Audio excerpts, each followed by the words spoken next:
अस्सलाम वालेकुम नाजरीन, आज 24 जुलाई 2021 है और नाजरीन आज की इस वीडियो में एक अहम ख़बर के मुख्तलिफ़ पहलुओं का जायज़ा लेने की कोशिश करेंगे। नाजरीन, सर्वे जो हुआ है आज़ाद कश्मीर में, जिसके तहत ये तय किया गया है कि आज़ाद कश्मीर में किस पार्टी को कितनी मकबूलियत हासिल है और किस पार्टी के लीडर को जो है किस कदर आवाम की हिमायत हासिल है, उस पे तो हम बाद में आते हैं। लेकिन पहले इमरान खान साहब ने जो तकरीर की है, हम उसके चंद पहलुओं का जायज़ा लेने की कोशिश करते हैं, क्योंकि वो तकरीर बहुत ज़्यादा इम्पॉर्टेंट नौइयत की है। नाजरीन, इमरान खान साहब ने कल कश्मीरियों का मुकदमा खुलकर और डटकर पेश किया है। कल हैरत अंगेज़ बात यह है, इंटरेस्टिंग बात यह है कि इमरान खान साहब ने यासीन मलिक का नाम लिया, अली गिलानी का नाम लिया, मोदी का नाम लेकर उनके मज़ालिम की जो है, उनकी मज़ालिम और बर्बरियत की डटकर जो है वो मज़म्मत की है। तो ये एक इंटरेस्टिंग पहलू है कि इमरान खान साहब ने जो है ना हमेशा वो नाम लेते हैं, लेकिन कल जो नई चीज़ सामने आई है अली गिलानी का नाम लेना और जो है उसका नाम लेना, यासीन मलिक का नाम लेना। अब दूसरी तरफ इमरान खान साहब ने नवाज शरीफ साहब का हवाला दिया और भारतीय सहाफ़ी बरका दत्त की किताब का हवाला दिया।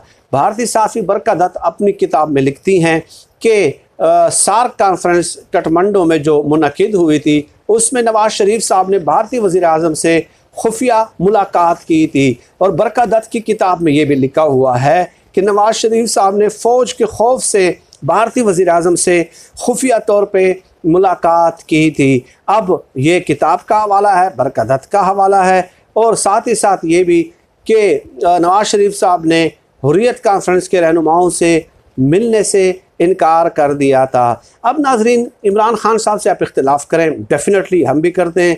बहुत सारे एरियाज़ ऐसे हैं, दर्जनों बल्कि सैकड़ों एरियाज़ मेरे हिसाब से ऐसे हैं जहाँ पे उनसे इख्तिलाफ़ किया जा सकता है और करना भी चाहिए। बहुत सारी चीज़ें ऐसी हैं, लेकिन ये एक फ़ैक्ट है कि कश्मीरियों के हवाले से जो वो अपना मुकदमा जब पेश करते हैं तो उसमें वो ले तो लाल से काम नहीं लेते, कन्फ्यूजन से काम नहीं लेते, डट कर जो है ना कश्मीरियों का मुकदमा वो पेश करते हैं, कश्मीरी रहनुमाओं का नाम लेते हैं, मोदी के मज़ालिम का तस्करा करते हैं, बबांगे दोहल करते हैं, ठीक है, और हर फोरम पे करते हैं, ट्वीट के ज़रिए भी करते हैं, इंटरनेशनल फोरम पे भी करते हैं।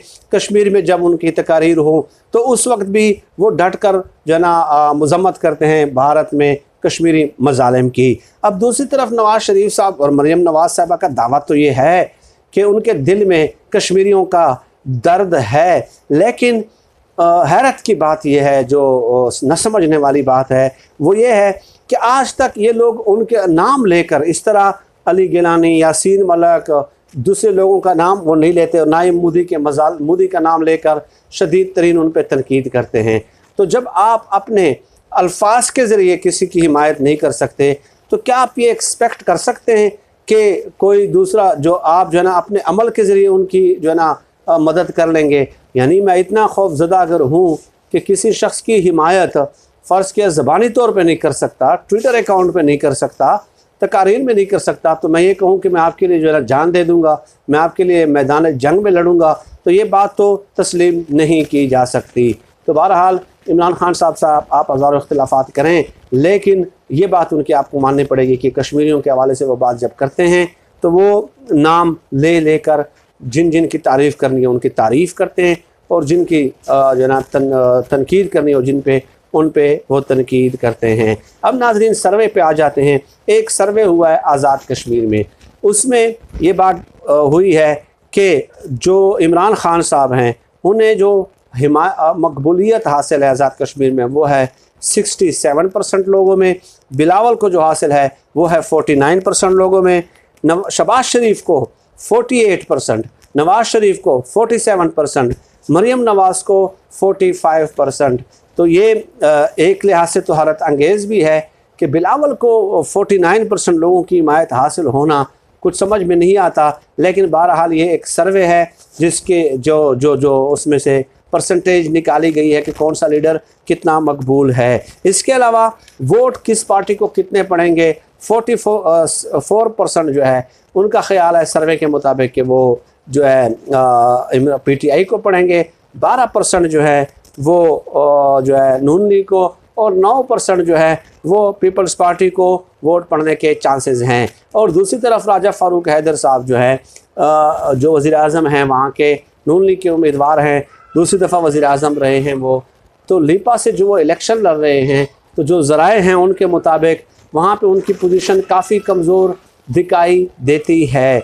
और वहाँ पे पीपल्स पार्टी के जो उम्मीदवार हैं उनकी पोजीशन जो है वो खासी मजबूत दिखाई देती है। अब देखिए ये डिपेंड करता है नाज़रीन साथ साथ कि आपने उम्मीदवार की सिलेक्शन कैसे की है, उस पर भी तो डिपेंड करता है ना कि आपने मकामी तौर पे किस तरह के बंदे को टिकट दिया है, अवाम में उसका इमेज क्या है, ठीक है।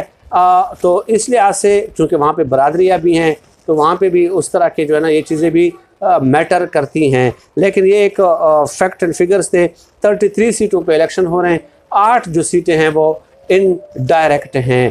तो ये सर्वे जो आई है इससे यकीनन जो है ना परेशानी में इजाफा होगा। मरीम नवाज़, बिलावल, नवाज शरीफ, शहबाज शरीफ तो पता नहीं कि किस तरफ हैं आजकल, उनका तो कोई पता ही नहीं चल रहा।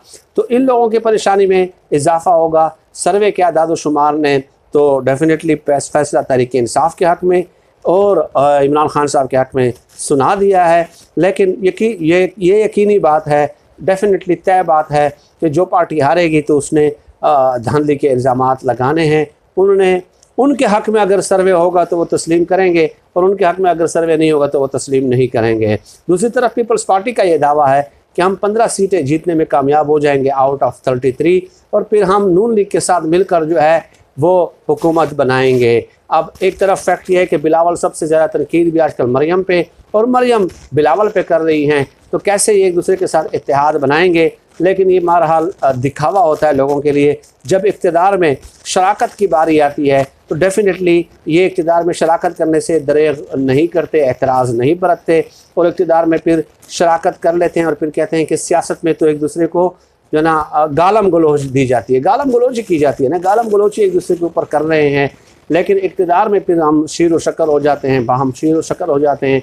और इससे भी आप अंदाज़ा लगा सकते हैं कि ये जो खुसरो बख्तियार है जो फेडरल कैबिनेट में है, चौधरी तनवीर जो मरीम नवाज़ के रिश्तेदार हैं, और मुनस इलाही जो कि PMLQ के हैं, ये कितने मुखालिफ हैं आपस में, ठीक है। लेकिन इन लोगों की जो बिज़नेस हैं, जो चीनी के कारखाने हैं, इन सब के मुश्तरका हैं, ठीक है, इन तीनों के जो शुगर क्राइसिस रिपोर्ट जारी हुई थी। लेकिन बहरहाल आज की इस वीडियो में इतना ही आपसे गुजारिशात पेश करनी थी कि एक तो तकरीर में जो इमरान खान साहब ने नाम लिए तो बड़ा मुस्तहसन इक़दाम है, तारीफ़ करनी चाहिए। नवाज़ शरीफ इस तरह नाम ले, हम तारीफ़ करेंगे, क्यों नहीं करेंगे अगर वो इस तरह बांगे दोहल नाम लेते हैं। और दूसरी तरफ ये सर्वे के आदाद शुमार भी आप लोगों की खिदमत में कर लेते, पेश करने थे। फिल वक्त इतना ही, अल्लाह हाफ़िज़।